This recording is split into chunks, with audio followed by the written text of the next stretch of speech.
Ruslan. All right, ladies and gentlemen, we are going to be talking to a good friend of mine, Dr. Stephen Maddox, who is a longtime doctor, known him for 10 years, Christian, loves Jesus. I trust him. And we're going to be talking about this vaccine situation, Joe Rogan versus Dr. Fauci.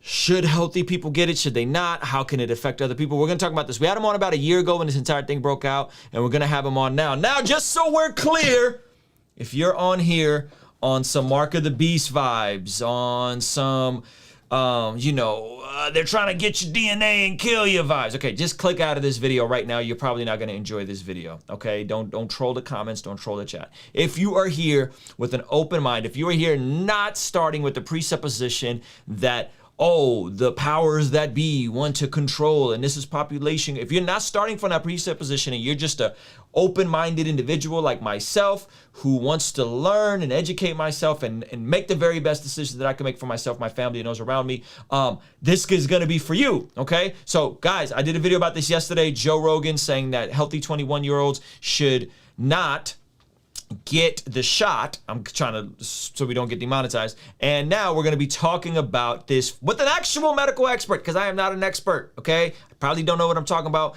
I got a bunch of questions. And so without any further ado, ladies and gentlemen, good friend of mine, Dr. Stephen Maddox, friend of the channel, friend of mine, hip hop head, pro-vaxxer, all the above. You are who I go to with all my medical questions about my babies, because you are a baby doctor. You are a pediatrician, correct? Yes, I am. Yes, I am. And hello, everyone. Hello, everybody. I love having Dr. Maddox on because he's a fairly straight shooter. He's honest, and yeah, so I appreciate you. In terms of this conversation, you yourself are vaccinated. Your wife is vaccinated. You've encouraged me to get vaccinated. So we're just gonna put all the cards on the table up front so everybody knows where we are. Now, I texted you about the Joe Rogan thing. Joe Rogan said, hey, if you are 21, healthy, you don't necessarily need to get vaccines. Joe Rogan said, and then they went on about, doing it on kids or whatever. That's a whole separate conversation. So your response was interesting, because I asked you, why is this controversial? Because he was getting canceled on Twitter. And you're like, well, it's really not that controversial. So talk to me just about your impression of the Joe Rogan clip, and what do you think about what he said, and then we can pivot to what Dr. Fauci said and some additional questions I have.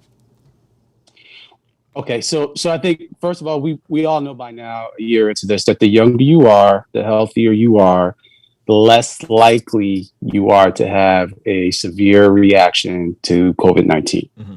So far that we know. We still don't know everything,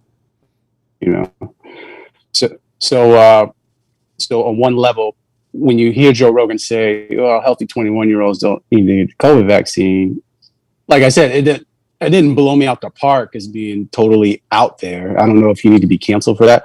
But at the same time, A, what is a healthy 21-year-old? B, what does this healthy 21-year-old do with their life? And C, how much are they going to affect high risk people? So I know just from taking care of kids and teenagers and young adults that, young adults, from older teens and young adults, do a lot of work in the service industries. They do a lot of work in healthcare. They do a lot of work in nursing homes. They do a lot of work in places where they could expose very vulnerable people, So that's something to consider if you're 21, healthy, and debating whether or not to get the COVID vaccine. Will you put your grandmother at risk because she lives in your house? Will you put your coworkers at risk, or the random people at the supermarket because you work in the supermarket? Like, these kind of things you have to think about. So that's the primary reason why a 21-year-old healthy, I keep stressing healthy individual should consider getting a vaccine. Now, what is a healthy 21-year-old? I can tell you that, especially as we move forward in time, obesity rates are extremely high in children and in young adults. And that is something you have to consider if you are debating whether or not to get the COVID vaccine. Are you obese? Are you overweight? Do you have other health issues A lot of people think they're healthy, but they're not healthy. Yeah. Obesity is at an all-time high. There's a lot of young folks who think they're healthy, but they're not healthy. So that's the first component of it is actually, are you actually healthy? So that's Right. a great point. And you're saying there's a lot of folks walking around here who aren't healthy, but think they're healthy. Yeah, and we know the data shows that unhealthy young people have higher risk for either more severe COVID or something that comes after COVID called MIS-C, multi-inflammatory syndrome related to COVID-19. Mm-hmm. And that can happen in people that, especially younger people that have they might even have mild COVID symptoms. And then a month later, they get this really severe illness out of the blue. And you're more likely to see that in someone, in a young adult or teenager who's obese or has hypertension or has some other underlying problem. Mm. And most young adults don't go to the doctor, and certain things are silent, and everyone in America has a little too much weight on their bones. So there's a lot of people walking around that think, oh, I'm fine, who may not be fine, So that's what the clarifiers I would put on that statement by Joe Rogan, and probably why Dr. Fauci said, he's incorrect. He probably could have gone into a little more detail about why, because I don't think most people think about it on that level. Do you think there could have been a better job done explaining the other ways that we can boost our immune system? Because we just, like, everybody brushes over healthy, and your point is valid. Mm-hmm. Hey, there's a bunch of folks that think they're healthy, but they're not healthy. But I don't, from my experience, I don't watch the news. I'll jump from CNN to Fox. I don't see a lot of this is how you boost your immune system. Hey, take more vitamin D, like Dr. Fauci does. Hey, take a multivitamin. Hey, go out, get some sun. Hey, do you think we've done people a disservice by not explaining what healthy actually means, and kind of deducting everything to the lowest common denominator, average American who's overweight, eats like crap, so on and so forth? Like, and is that an oversimplified approach to this entire thing? Well, I mean, you're touching on something that is very central to the way the United States deals with healthcare. Okay, and we're interventionists. We're not preventive people. Like, even me as a primary care physician, primary care physicians always make the least amount of money, and you get paid based on visits. So the way the whole system is upside down in a way. So we're starting with that mindset as a culture that you need an intervention, you need it now. How can you fix me right now? So once you're in the thick of it, it's like when you're in a forest fire, right? You want the helicopter to come and dump the, how they do at forest fires. Yep. You need them to come and dump all that water and flame retardant stuff that they do at that moment. Now, maybe you could have prevented that forest fire from happening if you took better precaution, but in the heat of the moment, it's like, what are you going to do? So I think that public health people, once we get into a health crisis, they go in crisis mode and they say, how do we get rid of this crisis the fastest? But what we need more of is, when we're not in crisis, is educating the public that, hey, vitamin D is directly related to your immune system, your kidneys, your bones. We need more of that. Yeah, of course. It's just, it seems like, but where people go wrong is like, what they think that's going to stop the fire from blazing. Like, you could take 50,000 units of vitamin D when you have COVID, but it's like you already got COVID. So it might help you, it might make it go maybe, but you can't take that stance from a public health perspective. Got it. Like, you have to go for the gusto when you're giving mass recommendations to millions upon millions of people. Yeah, that's good. That makes sense. So this specific shot is different than other ones, from my understanding. And again, help me. You're the expert. You're the doctor here. Help me understand if I'm articulating this correctly. It sounds like what this is doing is that you get it, and it basically changes the proteins in your body and helps you have a fight ready to go. Your immune system's ready to fight this thing off. However, it sounds like you almost become asymptomatic to it, where you get it, but you're asymptomatic to it. And this is why they're saying hey, you still should you should mask or double mask, and you should still social distance. So for folks who are looking at it like, wait a minute, you want me to inject myself with this thing, but I still got a social distance, I still got a mask, now I got a double mask, and I still can't be around people who don't have it. Why would I do it, right? And so explain like how the actual vaccine works, because I think that's kind of confusing for people. Like, it's like, hey, get this, but you can't do anything different except be around other people who've gotten it and gotten the shot. And then, you know what I mean? Like help us understand that, because that is a bit confusing to the average person when they go over like, well, this doesn't really change anything. It's more so like, do it for the greater good and do it so that your symptoms are minimized or asymptomatic. Well, first, I'm not an expert. Well, you're a doctor, so you're more of an expert than me.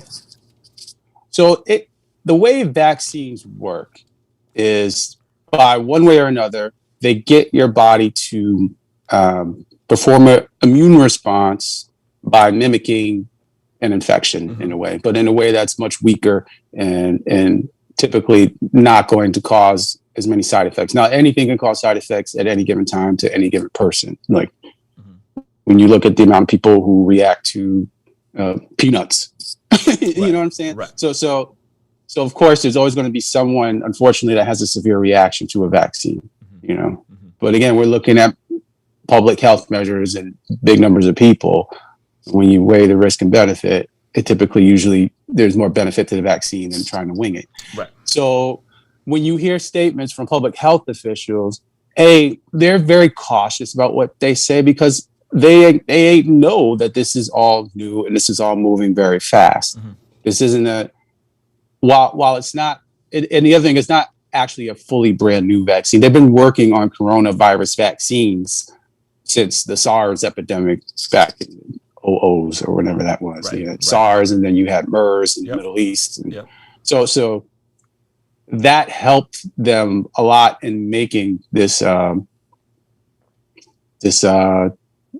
the new COVID-19 vaccine, because it kind of built it on they already had a base to build it on.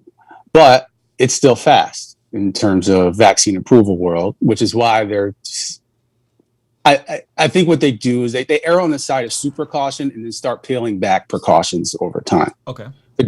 Better to tell everybody double mask and do this. And then you can tell people, okay, you can take the mask off in this scenario, and then, but not that scenario, and then tell people finally it's okay. Eventually it's going to be okay to just live our lives. But if you start too liberal with your recommendation, and then things go south, and there's a big, COVID bomb blows up somewhere, and then no one's going to trust it, So some people will be more skeptical and delay vaccination. But most people will get it and still take precautions. But if there were no precautions, and some people got the vaccine, and then a whole lot of people got COVID, then far fewer people will continue getting vaccinated at that point. Got it. So much of this is actually social psychology in a way. Like, when you think about it, like how do you get people to agree to an intervention that's going to help them in the best way?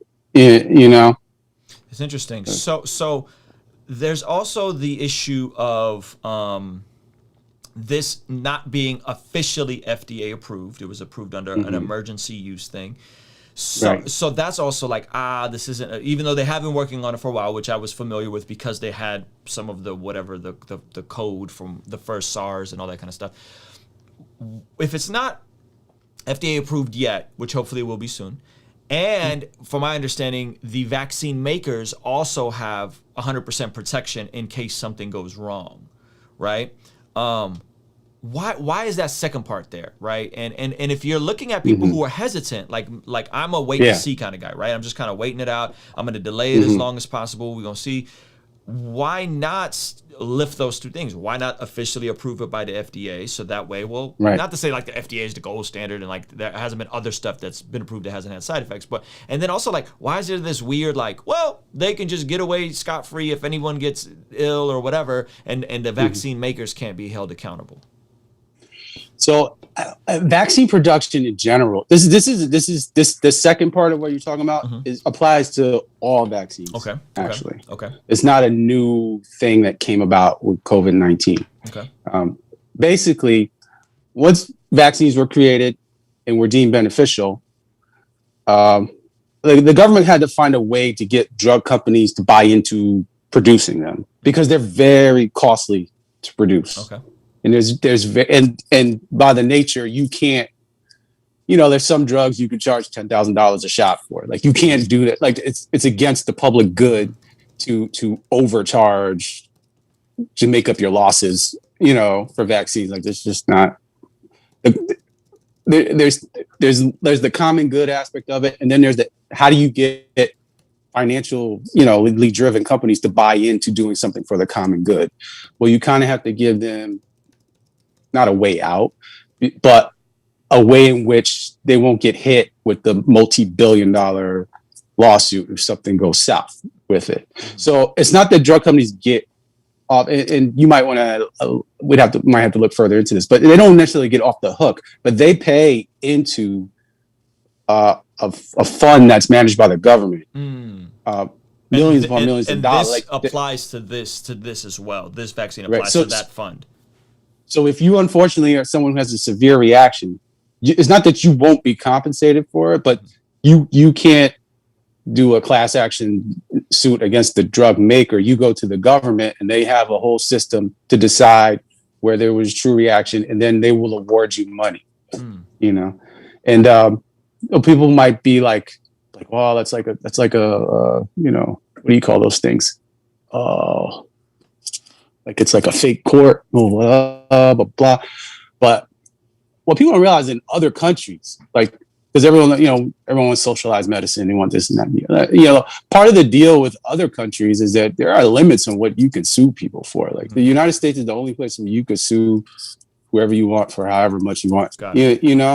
So when it comes to healthcare and things like that in other places, there are caps. Like you go to Canada, and this is from I went to a conference a while ago, and they were like, you can't sue a doctor for more than $1 million in Canada.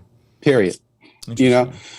So here what they're doing with vaccines is they kind of put a cap on what you can get in compensation for for what happens to you, and then they divert it from liability for the companies, but the company's still paying into the fund. Got it.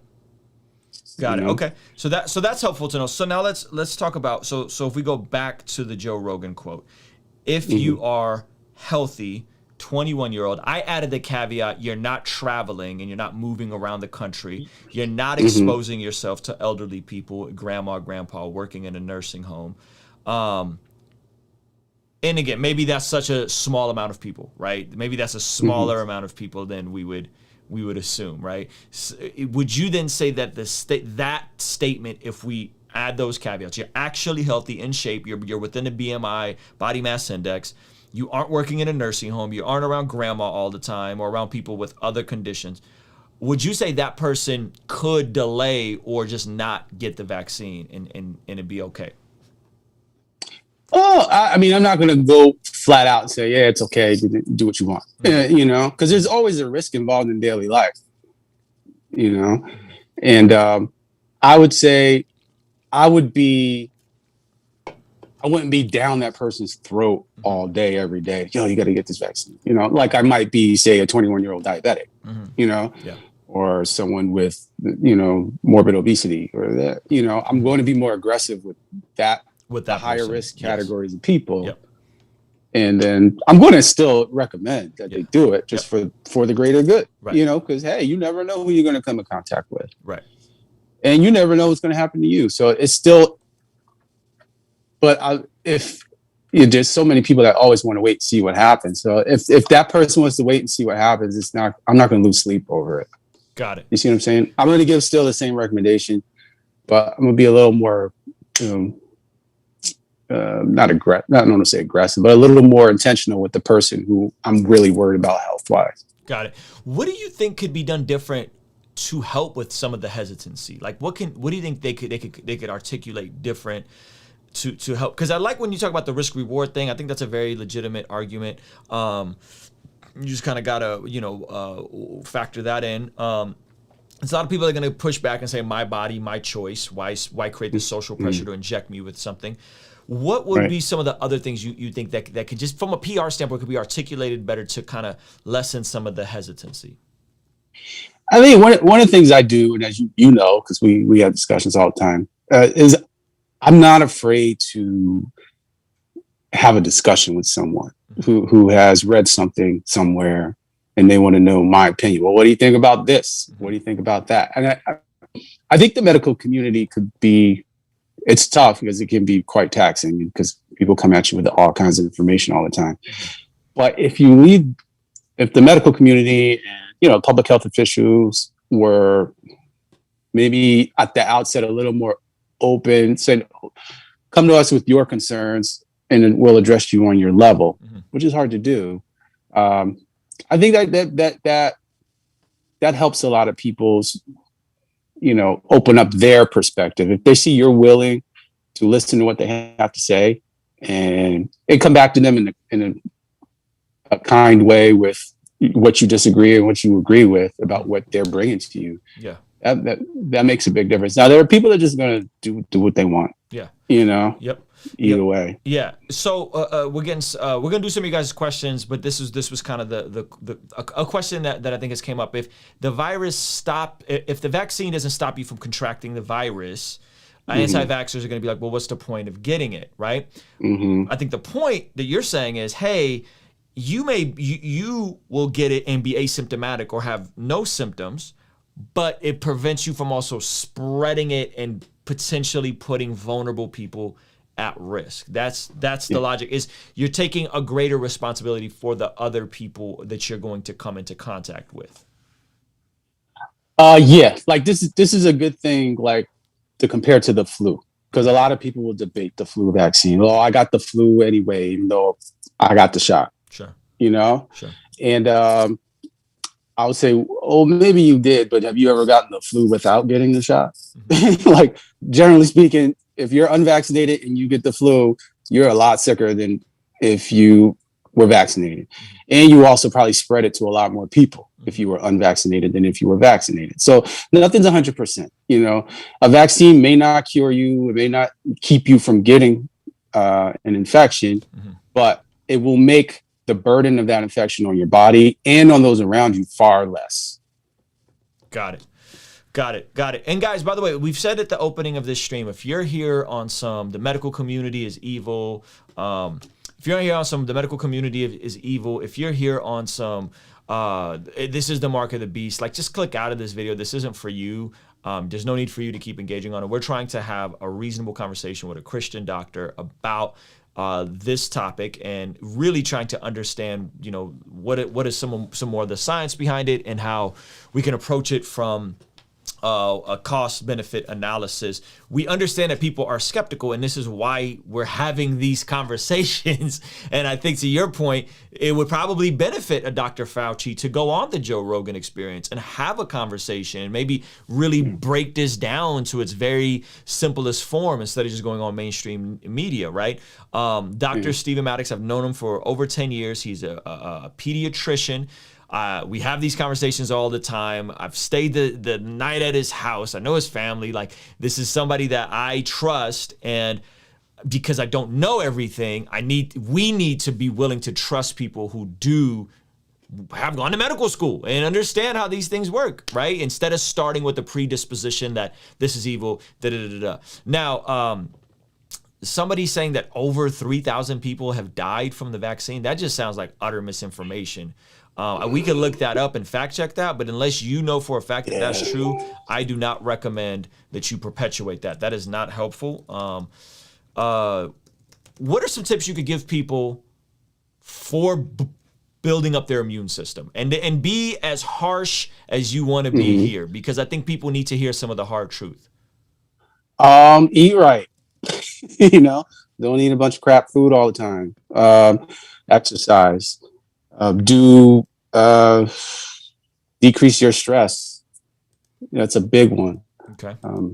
vitamin D is a great supplement because most people don't live in a place, unlike you in San Diego, most people don't live in a place where they get a lot of sun. So taking a vitamin D supplement. In general, I don't really prescribe to vitamins unless a person has a known deficiency, but most people are deficient in vitamin D, so it can't hurt for you to take that. And yeah, I think those just the basic, things that we all knew growing up. Yeah.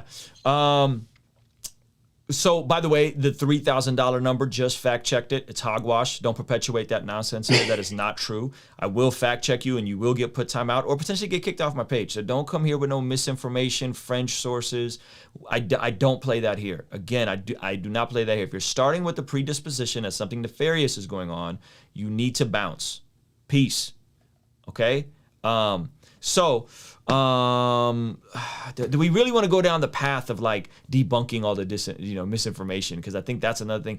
I saw this debunked on Vaccine for Christians. I think it was aborted fetal tissue being used in this vaccine. I thought that was debunked. If you want to talk to that, yeah. I mean, to be honest, historically, did they use aborted fetal tissue in the 60s to create some vaccines? I think they did. I think they did in the beginning processes. But what do you do when you have an advancement made that now is not being made in a nefarious way? Do you not use it? Right. If that's so, you could probably cancel out 90% of every product that you use, or because somewhere down the line there was something about that process way back that may not have been up to our ethical standards. Right.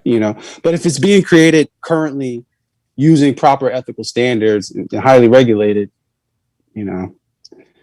yeah, that's where I'm at. So I can guarantee that's not happening right now. If for no other reason than it would create such even whether these because we live in a pro-choice society, so a lot of people would be fine with it, but the drug companies know that that's going to get them a red flag if they're doing that kind of stuff right now. Okay, so this is another thing. I switch gears a little bit, and then we're going to get to you guys' questions. This is this pushback that, hey, Dr. Maddox, when we were young, we got different shots. We turned out fine. Right. Now they're saying if you're over 35, you've received less shots into your entire life than a 6-month-old did in 2019. I got a good one for that. Okay. So, when I started practicing, they created something called the Prevnar vaccine, which is against a bacterial infection called pneumococcus. Okay. Pneumococcus in infants causes bacterial meningitis, what they call necrotizing pneumonia, destroys your lungs, destroys your brain, and was the number one reason for a hospital admission at that time. When I was an intern, we always had a kid with pneumonia. We always had a kid with meningitis. By the time I left residency, we almost did not have any of those kids. And the only thing that changed was the Prevnar vaccine. Okay. Now, what people don't realize is that, yes, there were less vaccines, but you happen to be the one who didn't get the bad illness when you were little, but somebody did. A lot more people did. A lot more children were sick in times past than currently. I mean, you can go now to the hospital. There's barely kids in the hospital now. Why is that? Because we make public health measures that decrease severe infections in more than clean water, more than sewers, more than vaccines for children's health are in the thing that have caused a huge decrease in severe illness from infection in children. There's no debating that, And if people want to debate it, just go ask your grandparents. Go ask your great grandparents if they're alive about their siblings who died, or their that uncle who's now in a wheelchair because he had polio. We kind of get amnesia as society about things that were horrible that don't, because it's out of sight, out of mind. So yeah, maybe you didn't get polio and you didn't get paralyzed from it, but now nobody does. Why is that? Vaccine. Yeah, that's good. That's good. And again, it sounds like it goes back to a cost benefit analysis in terms of preventative measures that can save people a lot of hurt and trauma in the long term. Right. And we've talked about, offline in terms of like we have a newborn and I kind of text you like, hey, what do you recommend we need to get? What can we kind of stagger out? Because nobody wants to take home a baby and then they just pump them full of like a bunch of shots. You know what I mean? You're like, I'm just not gonna do that to my child. What can we spread out? What needs to happen? And I think that, and I've always appreciated you in that. And I'm not saying there's anything wrong with being skeptical or questioning. I think there's only something wrong when your skepticism turns to cynicism and instantly you think that Dr. Maddox is brainwashed or he's in on some massive conspiracy and they're all trying to give your babies autism. You know what I'm saying? Like I think that's the issue. So is there anything you want to say before we go to a couple questions? Because I think a couple folks do have questions. Do not ask me or ask Dr. Maddox just something off the top that's been debunked. Please don't do that. But I'm sure he'll answer it because he's amazing. But if you guys have questions, just put question in bold, write your question in. I have a couple of favorited from earlier that I'm going to go back to. Is there any final thoughts that you would have specifically on this topic? No, man, I'm just open. I'm here for the questions. I might have to go off video for a minute, but I'm going to stay on audio. Is that okay? Yeah, for sure. For sure. Okay, so we'll try to get through these quick. So Paul and Morgan ask, thoughts on vaccine passports. What are your thoughts on vaccine passports? You muted yourself, Dr. Maddox. There I go, being the old dude. I think that vaccine passports, like what I don't really have a thought on it. I mean, honestly, vaccine passports exist. You can't enter certain countries without getting vaccinated for certain things. And you can guarantee a lot of these countries are not going to want people from the U.S. without proof of their COVID vaccine. So, I think it's a harmless thing, and I don't know. I'm fine with it. Yeah. I don't have a problem. I think when people freak out about vaccine passports, they clearly haven't traveled all over. Yeah. You know what I'm saying? You go to parts of Asia, you go to parts of Africa, and you're not getting off that plane without malaria shots and all the other stuff. Right. Okay. So let's I'm going to hit some of these questions that we have. What do you think about young, healthy people skipping the second dose? Is it still effective? They're putting themselves in a category that is an unknown. They will have partial immunity, and it's better than nothing. But you don't know if sometimes when you get half a treatment for something, you then can lead to more resistance being created for that thing. So it's like if you have a urinary tract infection and you only take the antibiotics for a couple of days, well, then that bacterial infection might become resistant. So it's better to do what's recommended. Is it better than nothing? Yeah, but it's still better to do what's recommended. Got it. Okay. Shout out Van Sanders Ministry. He says, is it wise to wait to get the vaccine after there have been more testing and experience on how people react to it? And that's the boat I'm in, just so you know, Dr. Maddox. Like I'm not traveling, I'm not moving around, I'm not around a bunch of elderly people. And so I'm kind of in the wait and see camp right now. And so that is where I'm at is I'm just kind of waiting to see. Yeah. And I would say, if we come to fall and there's still all these issues with hesitancy, and there's a second wave or a third wave or whatever, then I would probably be more inclined to take it. So this is Van Sanders Ministry. So he's saying, is it wise to wait to get the vaccine after there has been more testing and experience? This is kind of a double-edged sword either way you answer this. So I understand that it's a tough question. I would say, is it wise to just increase your time of risk for COVID-19 infection? Because we're still at levels where there's just a lot. There's still a lot out there, and how long are you comfortable with potentially exposing yourself to COVID? Yep. That's the question. Yep. For some people that's not a big deal for them, or they're more comfortable with that. Yeah. Say, okay. Like somebody like me, give me the shots because I'm exposed all the time. Yep. Yep. And so someone in my situation, I'm currently not traveling. I'm not moving around. I'm not I'm not doing anything like that. In my situation, I'm a wait and see guy. You're not mad at me and pressing me and yelling at me about getting it. You're just kind of like, oh, okay, like I get it. I would recommend you get it, but it's not the end of the world for someone like Ruslan.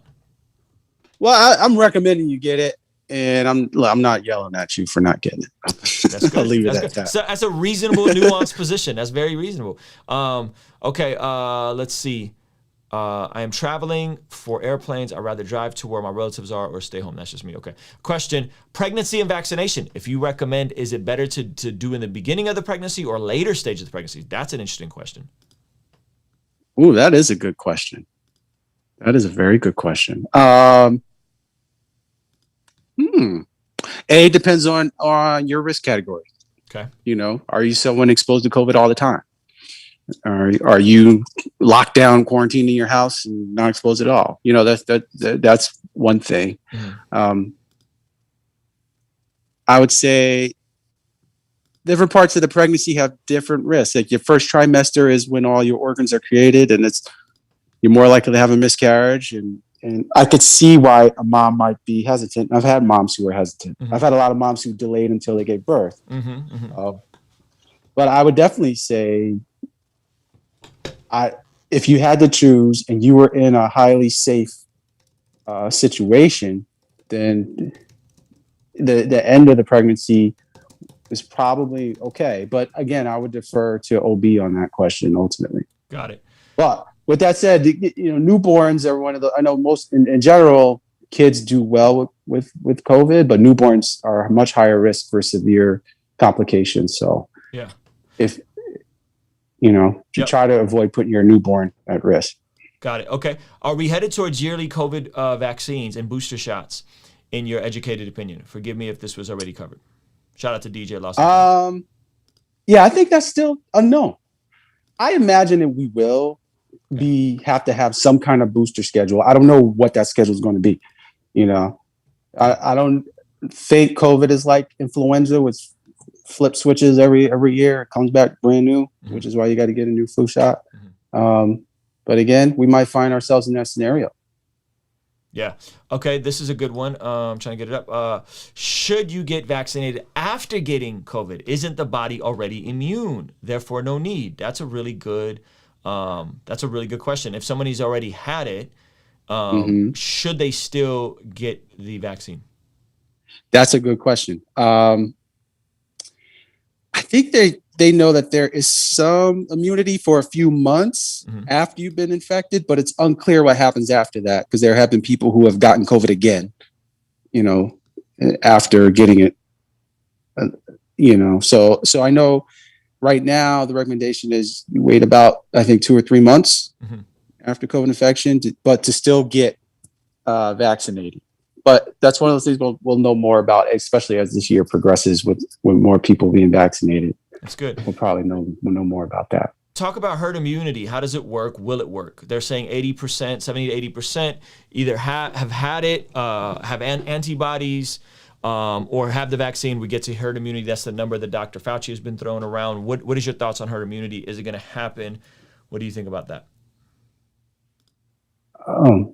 That's a good question. I don't have enough public health background to have a definitive statement on that. Okay. But I think the issue with herd immunity is people think herd immunity doesn't mean you're not at risk if you're not vaccinated. It just means you're much less likely to contract something because it's just not around. But if you come into contact with it, you're still going to get it. You know what I mean? Mm-hmm. So herd immunity is really a term that applies to large numbers of people. It doesn't apply to any given individual. Just like you always hear measles outbreaks, right? I mean, we pretty much have herd immunity to measles, but people get exposed to measles. You can still have an outbreak.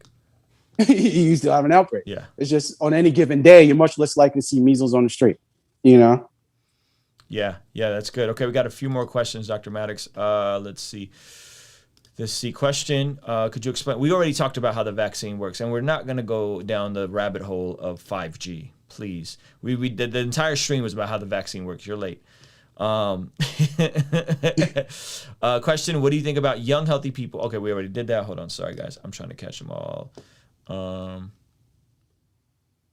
Oh, here's a good one. What about being able to go outside with no mask now that you are vaccinated? But last summer they said it was okay to be outside. Well, they said I thought Dr. Fauci said the CDC was going to update the outdoors. You don't need a mask. Like, yeah, where are they at with that? And do you wear a mask outside, Dr. Maddox? Well, as you know, I live in a very rural place. And so there's a lot of open space. So when I leave my house and walk down the street, I don't wear a mask, but there's nobody there.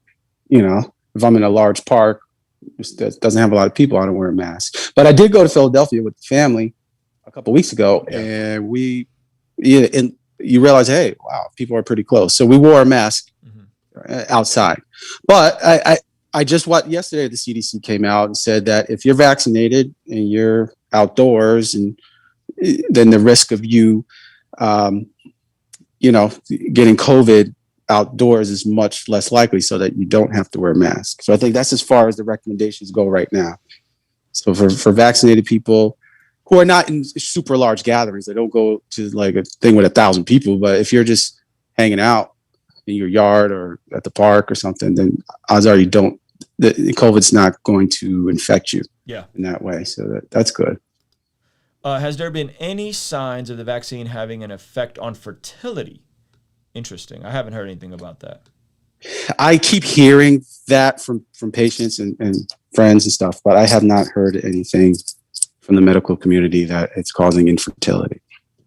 I haven't. Okay. What would you say? This is a good question. And I think this is what we're doing. This is, Roberto, this is the point of this conversation, is because he's literally talking to someone who's hesitant. What would you say to a person who is hesitant about getting the COVID vaccine to help convince them to get it? And that's exactly what this conversation is. I'm a wait and see kind of guy. And instead of me, using my own brilliance or lack thereof, I'm speaking to doctors and trying to get answers from people that like went to medical school, and do this for real, right? Because everybody's an expert today. Everybody's a freaking expert about everything. After the Chauvin case, everybody was a legal expert. In the middle of this, everybody's a science expert. Let me talk to somebody that knows a bit more science than I do and lumen medicine than I do. So what would you say to someone like Roberto, like myself? Maybe we'll wait and see, or maybe we're a little hesitant, we're unsure. I'm also not out here running around the country. I'm not traveling. I've turned down a lot of travel stuff. What would you say to someone like us to try to help us convince to get it? What I usually say is not just how comfortable are you with getting something, how comfortable are you with passing that on to other people? Because that's the big issue with issues with things like this. I think a lot of people, we like to think of our own individual risks and our own individual rewards, because we're kind of an rugged individualistic society in general. But like, what do you do? And I've had scenarios like that where people are hesitant, they got it, and then they got their grandma sick.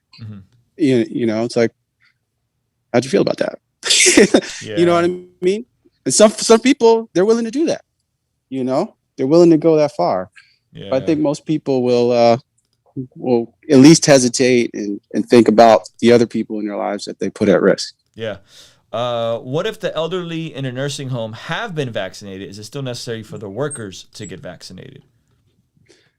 I mean, it's still a high risk job. So yeah, I would say, I would still get vaccinated. Yeah.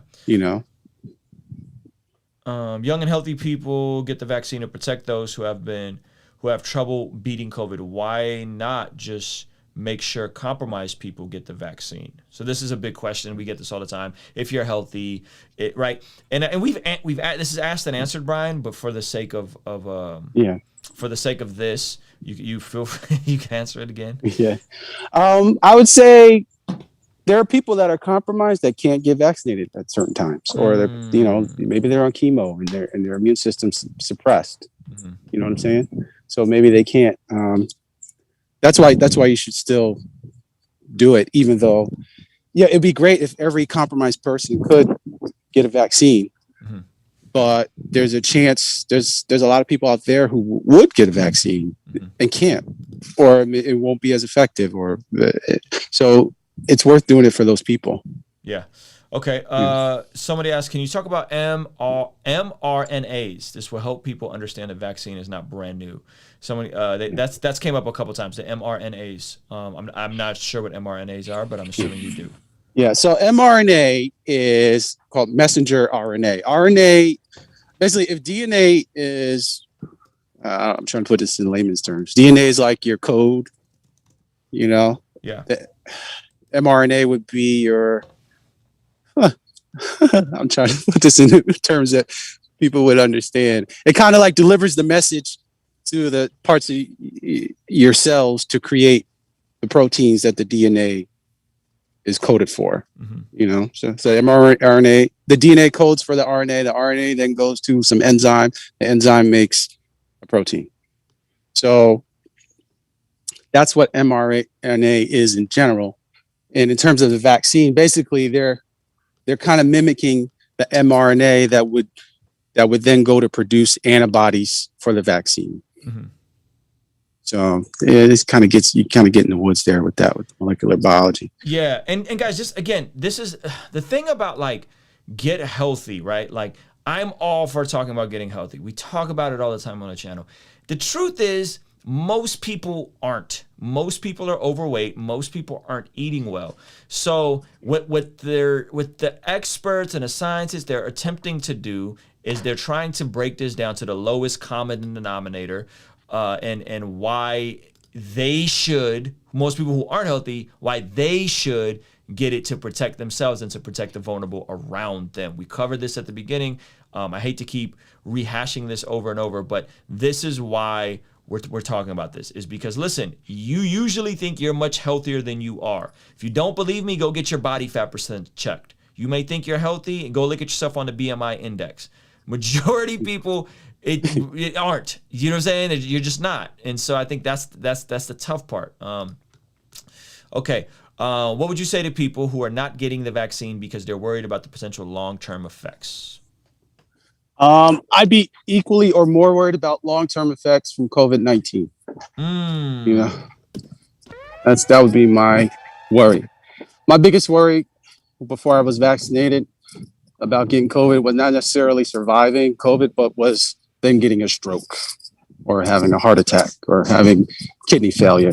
You know, I think it's well documented that COVID causes severe side effects in enough people that you should consider that risk for yourself versus.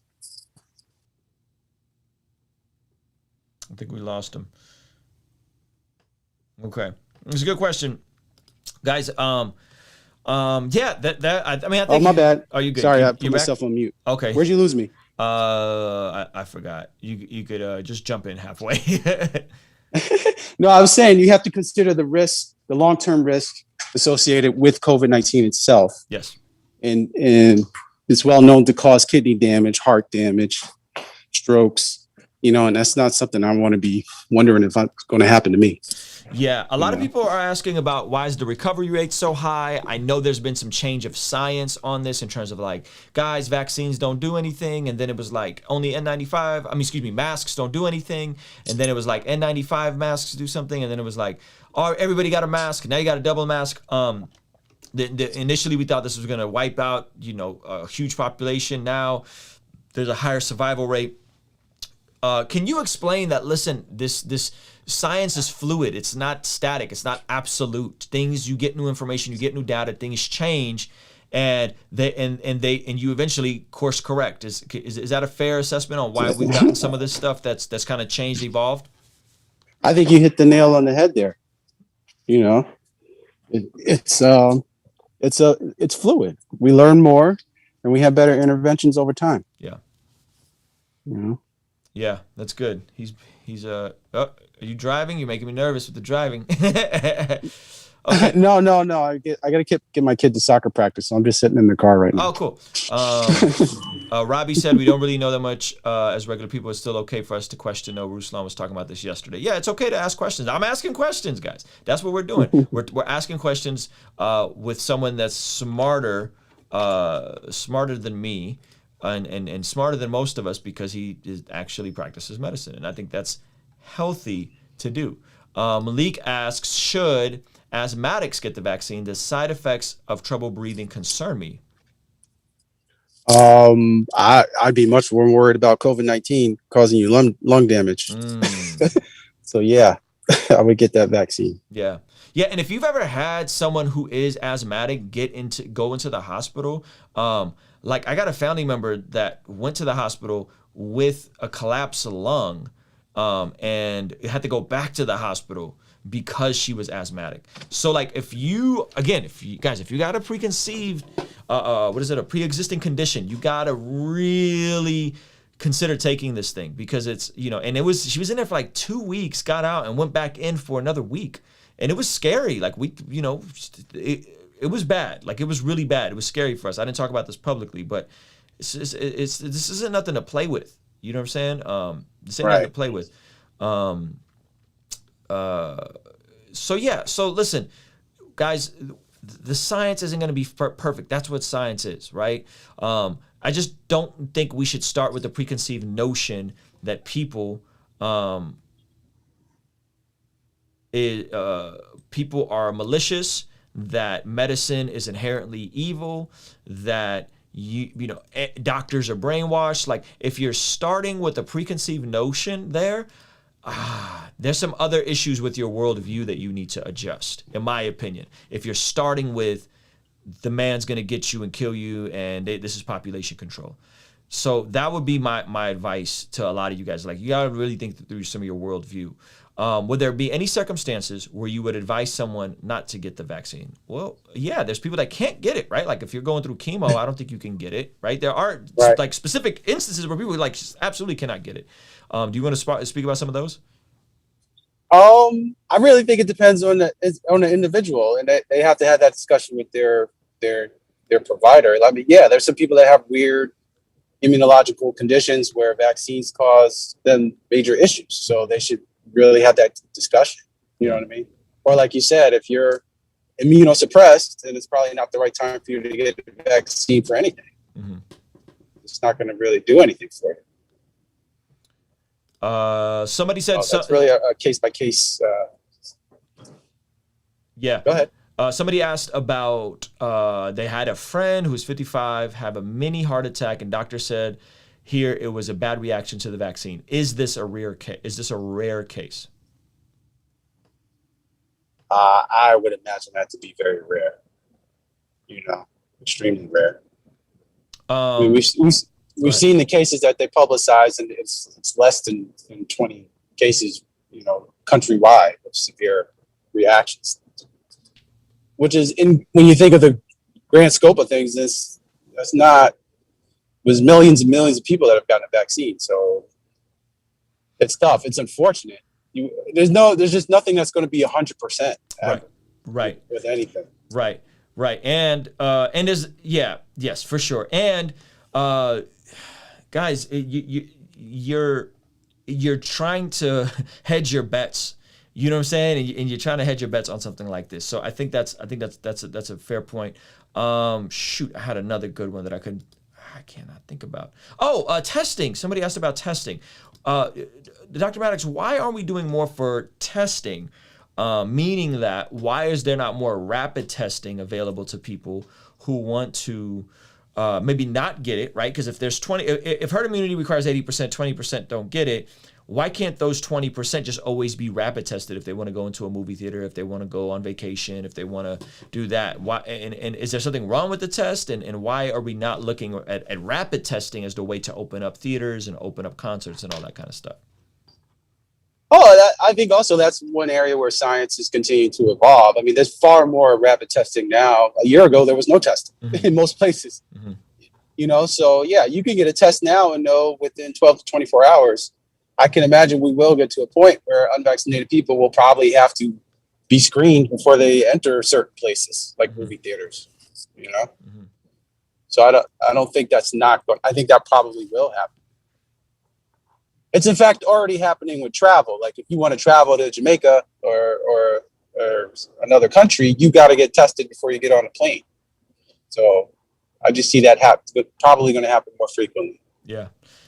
Somebody said my 55-year-old mom is getting the Pfizer vaccine later today. Should I tell her to cancel? No, you should not tell her to cancel. Definitely not. Don't tell her to cancel. Do you think they're going to make this thing mandatory? That's a good question. I assume to make something mandatory, it has to have full FDA approval first. Mm-hmm. I don't know how long that process takes. Mm-hmm. So until that happens, won't have that discussion. I think it will be mandatory for certain categories. Like I'm pretty much mandated if I want to work in a hospital to get the flu shot, unless I'm in Connecticut where I live, you know, unless I want to take other kind of measures like wearing a mask 24/7, which now we're going to do anyway. But before COVID, you had to wear a mask if you didn't get the vaccine in the hospital. Mm-hmm. But as for mass mandatory vaccination for COVID, I don't know. I don't see anything being countrywide, but states will have different. This will probably be a state by state decision. Yeah. All right. I think that's good. I mean, I think we went through a lot of them, guys. If your question was not answered, it probably was. We covered everything from the ethical side of these vaccines. We literally covered a lot in the hour. So the Johnson & Johnson vaccine is the one that caused the 7 blood clots, right, out of 7 million. This is what we, right? Was that the Johnson & Johnson one? This is the one. This is what we talk about. Like nothing is sure, and so if something caused 7 out of 7 million, right, and then they stopped it for a second, that's what their attempt, I guess, to try and do some type of I don't know, control, but dealing with the hesitancy. Yeah, that's a good example of how cautious they're being, because that just shows you that something could be successful 7 million times and unsuccessful 7 times, and it will get recalled. You see what I'm saying? Like, there's people. I think people need to stop the notion that the drug industry and FDA are being reckless. Yeah. I don't think anyone's being reckless. Yeah. Again, if you're starting with the predisposition that there's malicious intent, you've already lost the reasonable conversation here. Who should get? Paul Morgan asks, who should get more credit for the quick development of the vaccine, Biden or Trump?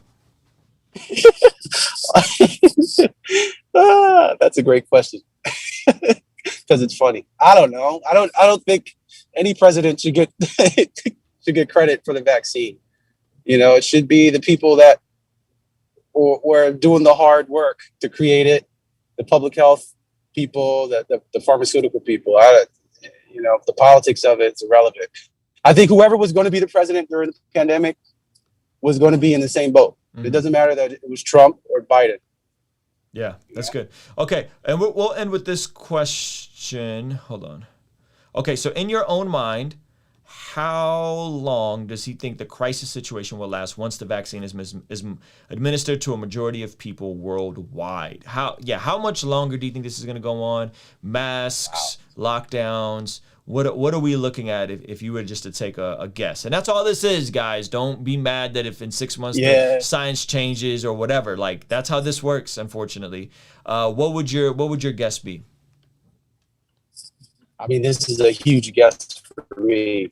You know what I'm saying? Because I don't deal with global public health in that way, but I don't know. I mean, we've made a lot of progress in a year, you know, but on a worldwide scale, I'd probably say 3 to 5 years, just because access to.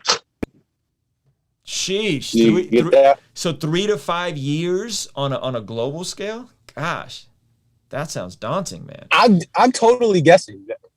I'm totally guessing on that number. No, I have no authority either way. I'm just thinking of the way that public health measures play out in other countries. It takes a while, you know.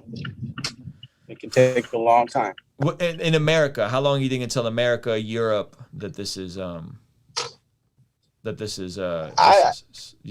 back to normal? I think there will be a lot of hesitancy until we get through winter, since coronavirus is thought to be a winter virus. Mm-hmm. But if the numbers keep dropping, I think, you know, by late winter or so, we should be okay, I think. Late winter. Okay. Wow. So that's pretty soon. Pretty soon. All right. Well, that's me being very optimistic. Yeah. Because there are so many people getting vaccinated. Yeah. So and as of right now, they're still administering a huge amount every day, right? It's like 3 to 5 million. They're still administering, and so as of right now, hesitancy isn't like disrupting, and they're not like scrambling trying to get people, and people just don't want it. Like, it's not like we're in a spot where there's millions and millions and millions of vaccines and no one wants them. Is that fair? Yeah, I think most people are on board. Okay. There's a lot less hesitancy. But I'm actually going to have to bounce. Okay. Appreciate you, brother. Thank you so much, man. Dr. Stephen Maddox. Hopefully you guys found this conversation valuable, man. I think I'm very grateful for you, Dr. Stephen Maddox. Thank you so much. I'm going to let you go. And I'm sure hopefully we'll have you on sooner than later next time. Thank you. Any final words? All right, bro. Just everybody keep an open mind. That's all. That's all I got to say. Keep an open mind. Amen. Amen. Appreciate you, brother. All right. All right. Okay, guys. Hey, do with that what you will. I think he presents a very reasonable conversation to this. He's willing to have a dialogue. He's willing to be patient and explain stuff. And at the same time, this is a complicated situation. It's always changing, right? And so I think we have to be patient with folks, that we are dealing with people who don't have all the variables and don't have all the answers, and they're doing the best we can. And that's why I said don't start with a preconceived notion that people are evil and they're trying to kill you and this is population control. There's no benefit in that. There just isn't. Nobody wins. Nobody wins. Not wealthy people in Wall Street, not poor people, not the governments, not other nations, not the world economy. Nobody wins. And I think most people want to get back to normal as safely as possible. And hopefully this gave you some education and hearing it from a doctor and understanding it a little bit better. It gives me a lot to chew on and think about and all that good stuff. So thank you guys so much for hanging out. Appreciate y'all. Give this video a thumbs up. Make sure you are subscribed and the bell notifications on. And if you want to partner with what we're doing here, partner with the channel, help us, we just tidied up the internet. We're going to be tidying up the router. I got to get a new router. So I'm going to be working on once I get off here. If you want to do that, you can partner with us on Patreon. So guys, thank you so much for watching this video. If you found value, give it a like, and we'll be back sooner than you know. Kingstream Entertainment. Ruslan. I